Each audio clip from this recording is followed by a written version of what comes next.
Hi, Hi, Zibby. I'm trying to get can you this hear me? adjusted here. Yes, can you hear me? Yes. How are Okay, you? excellent.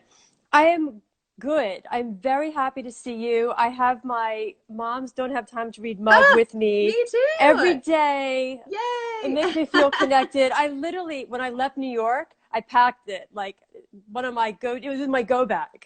That's awesome. I love that. So, yes, Mother's Day. This book is literally like my ode to motherhood. I wanted to have mother in the title, but there were other thoughts on that. So mother is not in the title. But it turned out okay because I think we're all feeling longing right now. So I can roll with that. Yeah, Yeah. certainly longing for summer, that's for sure.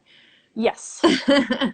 But I have to tell you, the other night when I had started reading your book, my little guy who's 5 was having a hard time falling asleep, and he just kept coming into my room and coming into my room. And finally, I was like, you know what? I have to read this book, so you're just going to have to listen. So I read him the whole first chapter out loud, and it put him to sleep. Oh, Not that that makes it me was, didn't put me to sleep. It was great. I felt like all of a sudden I was in Provincetown and it was fantastic. But by the end of it, he was like under the cover sleeping. And then Kyle was sitting next to me. He's like, that is a really weird children's book. And I was like, it wasn't a children's book. That's Jamie Brenner's new book. well, it's definitely one of my more G-rated books. Yes. So some of my other ones might not have been as appropriate, but I'm happy to hear this one was Yes. I okay. was relieved that, especially the first chapter, which was just like, such a great like scene setting. Here we are with the street names. Like I felt like you could not have described a place better, and I was immediately transported, which is what I'm looking for the most, having been in the same place now for 2 months. So thank you for that.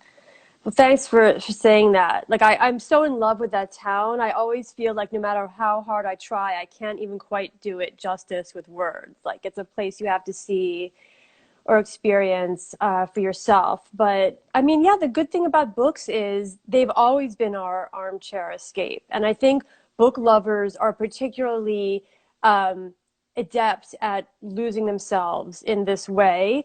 So I'm hoping that a lot of us are doing okay because of the way we're hardwired to begin with. Someone asked me last night, how are you doing writing in quarantine? And I said, honestly, it's not that different. It's like that's what writers do. They sit in a room alone and they're in their head and they write a book. So that's the one thing that hasn't changed, luckily.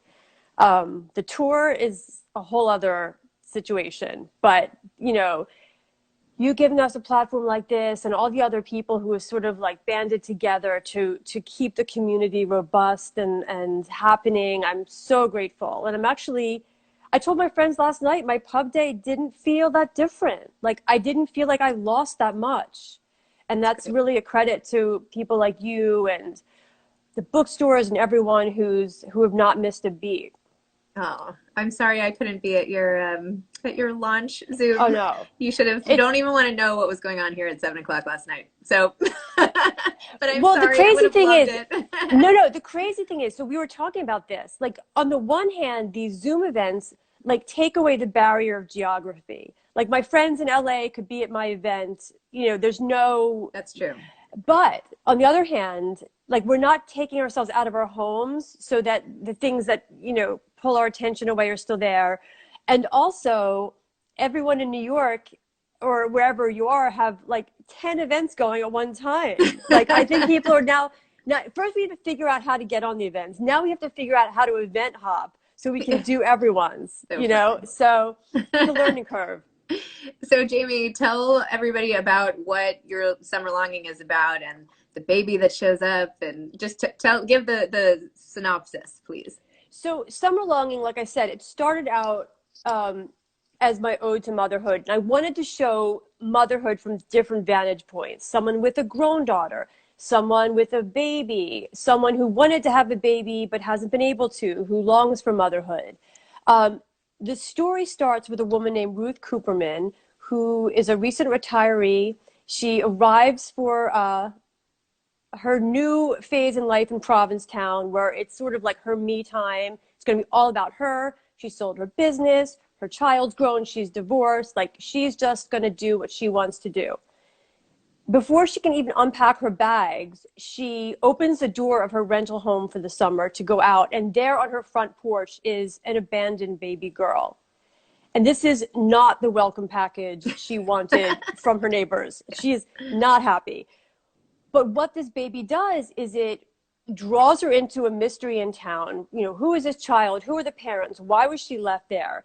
And it forces Ruth to become involved with her, say, quirky neighbors.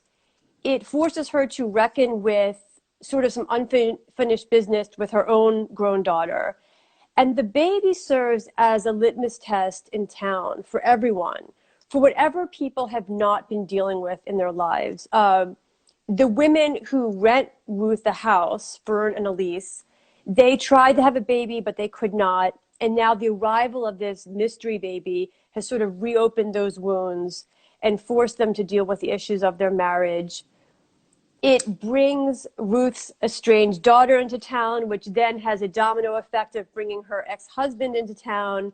And before Ruth knows it, all the things she thought she left behind in the rearview mirror of life are now right in front of her again. And over the course of the summer, she has to reckon with these people and things that she was sort of been running. All the while, they're trying to. So that's Summer Longing in Town. Come back.